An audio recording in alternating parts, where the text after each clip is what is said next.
What's up? I'm Will Holland, aka Quantic. I'm here today in Austin, Texas at the wonderful Dub Academy, and I'm here to talk to you about workflow and basically show you today my way of making tracks. I've been making tracks for maybe 12, 13 years and released a lot of different records, and I just want to show you my process and also talk about how important it is to finish songs and get them out there in the world so people can hear them. So, let me just go through the top. Cool. So yeah, I want to break this up into like simple steps, really, and like stages of how I process my own workflow. This is like applicable if you're working in Ableton Live, if you're working in Pro Tools, Reason, Fruity Loops. This doesn't matter. Like the platform is important. It's important you know the platform, but what's more important is you're concentrating on like what music you're making, not how you're making it. So I want to start by saying that for me, like the preparation is like always listening to a lot of different stuff, like surfing SoundCloud, listening to the radio, like being an inquisitive listener is really important for me. Like every time I'm getting hip to like different styles and things like that. But rather than like following fashions, it's really important to find and like sort of cherish a music that you really like and like to listen to and would like to make. So, so the first step of that process for me is like a sketching and jamming process. Let's say sketch and jam. So it's a mess. It's about like a creative mess. Like all the music we love and hold all started off as kind of like this kind of confusion, mess kind of state, and out of that kind of like hurricane comes this kind of music that makes sense. But at the start, it's just like a bit of a soup of ideas, and you just got to plow through it. So I think it's important to state that like the experimentation is really important and trying lots of different things. Okay, so for me, like a track can start by having a particular idea on an instrument. So it could be like I got a guitar in the house and I just like two chords that I like it, and I go to Ableton Live and I just start recording those things and looping them up. Or it might start with a sample. I might find like a sample of an old record that I like the sound of, and I sample it up, or I use that as inspiration, and then I kind of change it up. And there's like a lot of different starting points. It also could be working with a singer has some words or a certain phrase that you like, and that's the way to start off.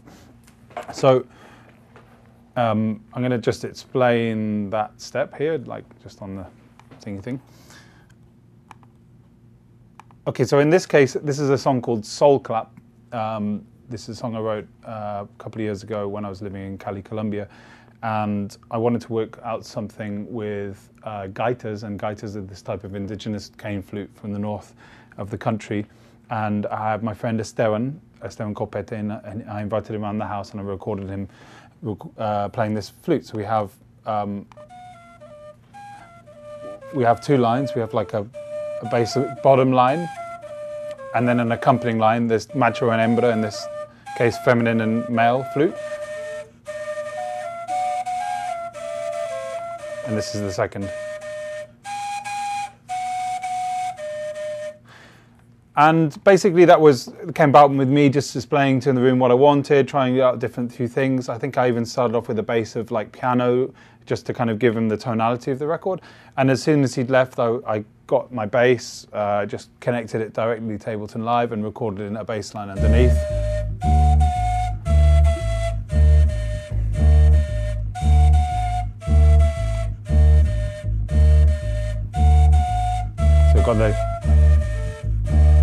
So we've got the three elements working. And I would normally like record this to a click. I wouldn't really get into like beat making so per se. I would just be like recording like the melodical content and making sure it kind of had a good groove and feel to it. I even like jacked up here, just using like the in-house like EQ, just jacked up the bass frequencies, just making sure they kind of get those two sub notes, and also with a little bit of compression just to kind of keep the bass pumping, basically. For me, it's always about combining like real instrumentation in the real world with like an electronic instrumentation within the program. So I kind of had that down, and then wanted to, so for me it's important in this kind of research and development stage of a song to come up with different ideas. So that was like one theme, like I had, okay, that's kind of like one cool theme.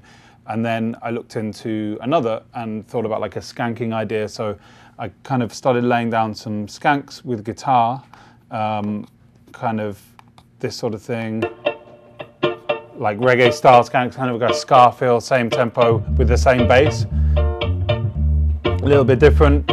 And then like for me then it's just like I might be getting through 4 cups of tea or beer or whatever you want to be drinking at the time, like just getting like that workflow going. It might be over an afternoon and like just layering loads of stuff up. So okay, well, let me try some organ over the top of it, add that in, add like some other keys, maybe a second guitar just to give it more of a melody. This, some wah-wah.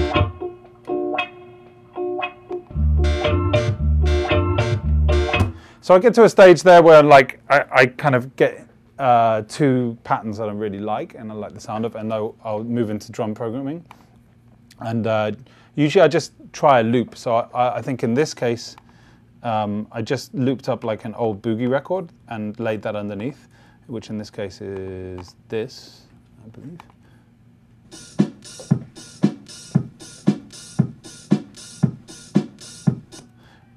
And that became kind of like a working backbone for the song. Like I didn't really do any other beat programming in between. Here, let me just move this up and play it.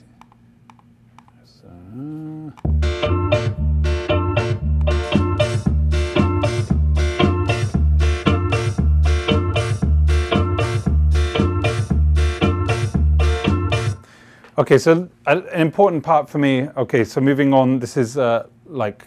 I guess step 2, which is reflecting and picking and choosing your parts. So I normally would go through maybe 3 or 4 different feels, different types. So like I tried that stuff out, and then I also tried like a 6/8 kind of thing that was like more like like tribal, like this.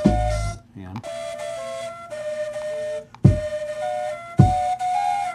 Kind of like a more like slowed down thing, different tempo.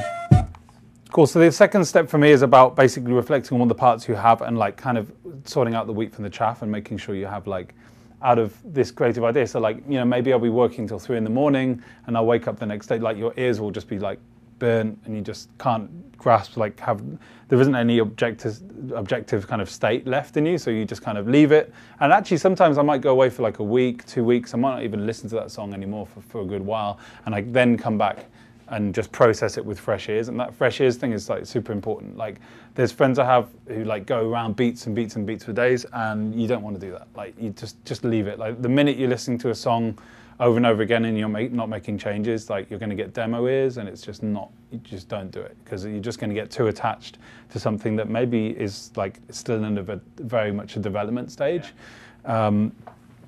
So I guess what I would do is every time I'm working, I would save different changes. So if I add some different things or try some different routes, I would be saving those as I go along, but I would really be looking to commit. So you just like, as soon as you've made like some definitive changes, you commit to them basically. Like you don't just go, oh, I could do this, I could do that. You have to, like, for the sake of workflow should never dwindle. You just got to like keep at it, because otherwise in the moments you're like mellow and like kind of letting it slip, like that's where you might just come to a dead end. And a dead end in a song is like the worst thing, because then you're just like, oh, why did I lose all this time doing this? Like, so that moves like onto step 3, which would be dissecting an arrangement. So once I've worked out these parts, like the good parts from the bad, and I've kind of got a definitive idea of like which parts are good and where I want them, I would kind of try and identify like which would be a cool intro. So in this case, I was like, well, that flute part would be a great intro for this song. Kind of, it's like something that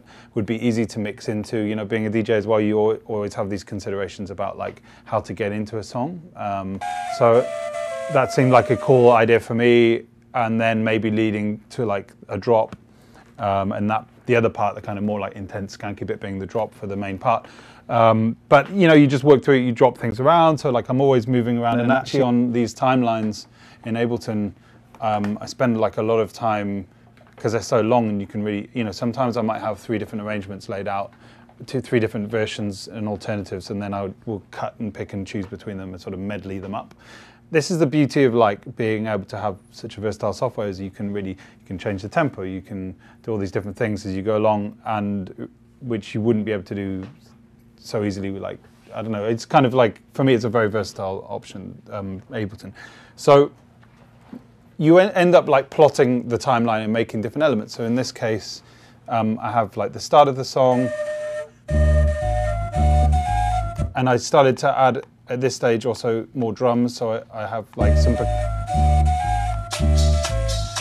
added some claps, and it's important to always like work with the stuff you have within your means as well. So don't be afraid of like, getting the pots and pans for the kitchen, using your palms, using like anything within your means, because this is about like making music with soul and feeling, and also like it's all very well working within a computer, but music is a social thing, and it's important like to make music that's like got this social vibe and like has like a presence and a cool like kind of party feel, I guess. So so in this case I've added some guacharaca, like here we've got some maracas, this instrument here, and then some kick.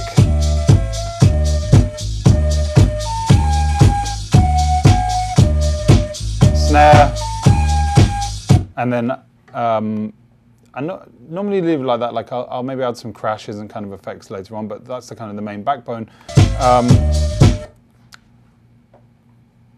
So that leads to step 4, which is this process of like flow. Really, it's talking about flow and like additive elements. So I'll paste the whole song out, and I'll kind of say I've got like a 3-minute structure for the song, and it's like a road trip, right? When you play out a song, you want it to have a beginning and an end, and you want it to go on a journey and not be. You want it to be saying something. You don't want it to be any point where it's like repetitive. You don't want. This is music that electronic music can be very mundane and very competitive, so repetitive. So it's important to make this music engaging and really flow and be organic and have different elements coming in and out. So this is like another step where I'm really looking at like the ways of embellishing the song. And I normally at this stage would invite another musician or myself and add some extra instruments, just to kind of flesh it out, or a singer. It could be like if you decide it's a song that you would like to work as kind of like a producer singer thing, or add some backing vocals in there. This is the time where I normally do it. So in this case, like I added some, I had for my band a trumpet player called Angel Hernandez, and invited him round to do a few different sessions. Pulled up this session, was like, could we do some skank? So first we got him to record some basic skanks over the top. And you can hear these are very dry, these aren't that affected. And then we came up with this line here over the top.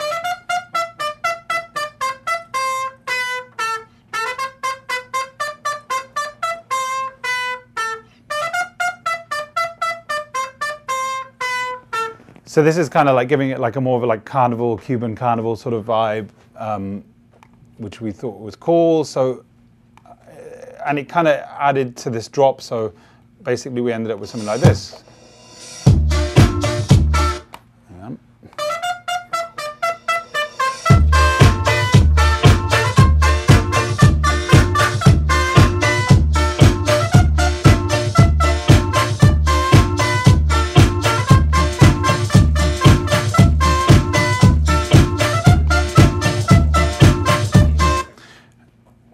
And at the same time, I also started adding some additive stuff. Like I put this kind of like West African kind of drum thing, like maraca, just to kind of fill it out. And it's about like basically kind of making these finite things, these maybe that are very subtle, but like just kind of adding it in, basically. And then that brings me like through to the step 5 for me, which is like mixing and getting this track out there. So I will usually with a song, like I'll play it to my friends, I'll play it to my girlfriend, I'll play it to my mum, I'll play it in the car, I'll go to when I'm at the club, like if I have a show in the sound check, if I can get down the club early, I'll put it on and I'll listen on a big system, stand in the room, like listen. And what am I listening for? Okay, I'm listening for like, is the bass loud enough? Have I like put too much compression within the mix? Is this like, it's like levels, and it's also about vibe and length. And then if I'm feeling like it's like working, if I have like the balls, I'll play it within my set, so I'll put it on a USB stick and I'll play it, or I cut it to a dub plate and I'll play it within my DJ set. And then, you know, sometimes you could, like, you'll be hesitant, you'll play a little bit of it and then you'll take it out, like, you know, give people a taste, and then like, oh no, it's not working, or, you know, it's kind of weird because it just feels so fresh. And then, or sometimes it'll be a big success, you know, you just like put it on and then you're like, wow, that really worked. But this bit was a bit too long, or this bit, like, so you have to then go back and adjust. I would say play it to a lot of people, listen, invite criticism. I listen, you know, criticism is the worst. Like sometimes you'll be playing it to a friend or a girlfriend and they'll be just like, I don't like this bit. And it kind of feels like, daggers, kind of like, no, but you have to like, I mean, you got to bite your lip, because the thing is, it's not about like, everyone has a different opinion, and everyone who has an artistic sensibility would do things differently. And that's the beauty of music and art. Everyone makes it differently and everyone has a different approach. So you always need to be open to people's approaches, and it's important because you can always be learning. Like, I mean, this is like, you know, this is a record like on my 14th or 15th studio record, and I'm always going to be open to people telling me like about my tracks, and that's really important. But then at the same time, you kind of need to be slightly stubborn, because you want to have your own sound, so you don't want to be like so susceptible to other people's opinion that you're like, well, yeah, maybe I should actually just ditch the whole drums and put an 808 in there and things like that, because then you're losing the true spirit of your intent. So I would go through that process normally, and I would say it's really important. Like back in the day, I would be making normally cassettes for the car, actually, and it would be in the car, or I'd be making mini discs and things like that. But you know, just this morning, producer friend of mine sent me a beat on email, like, hey, I've been working on this. What do you think? You know, and just running back, and that's a good way as well, just emailing it to producer friends even. And I think that's a beautiful thing about like internet these days, is like before I had to kind of physically know people. So when I was living in Brighton, it would be going around to Bonobo's house, or going around to Alice Russell's house, or going around to Rob Louis from True Thoughts' house, and like playing the tracks to them, and like, oh, what do you think? And now it's like, the beauty is you can actually just do that remotely, which is cool, like just private SoundCloud link and you're off. So like step 6 for me would be, or the final stage is basically going back and listening to the track again, and just really putting those finishing touches to it, and looking at the track length. And then there's like these kind of realisms that need to come into play, which is, where do you want this song to come out? Do you want this song to be for record? And if you want it to be for vinyl, well, you need to know that there's certain restrictions with vinyl. So you need to know that you can't be like too long, or you want to basically have a realism of where this song is going to be going. Basically, is it going to be, you know, just kind of something that's going to end up like more on a CD or on like a B-side or something like that. So it's not so important that it doesn't kind of stand out in a certain way, or like, do you want it, make it quick and snappy? Do you want it to be like, if it has a vocal track, you want it to be a radio edit, you want it to be less than 3 minutes. So you sort of need to define where this track is going and think about the market a little bit. And that, you know, that's so different these days, because the market can be just, you put it on your Bandcamp and you sell the track. But the idea is that you want your music to travel before you. So as a producer DJ, you want your track to represent you as a business card. Your song is going to be present when you cannot be. And if your song is good enough, or it attracts the right ears and the right kind of garners the right sort of attention and love, you will be coming, that track will be calling you over. Like if in New York, you know, I mean, when I was like 20, 21, I released my first record, like, you know, I started seeing like the songs like on charts in New York, or like in France and things like that. And then lo and behold, you get invites as a DJ, or you get invites, you know, to come as a remixer. And these songs are like a little ambassadors for you as a producer and for you as your work. So you just want each song to kind of pull people in, and then people are going to go to your Spotify, they're going to go to your YouTube, they're going to go to your SoundCloud and like discover the rest of your music. So you just want like each track to be as appealing as possible. And also, this slightly are gone are the days of this like artful day of like having albums and flowing albums and having to plan an album. It's more and more about single tracks. So it's like each track has to stand up on its own legs, I feel.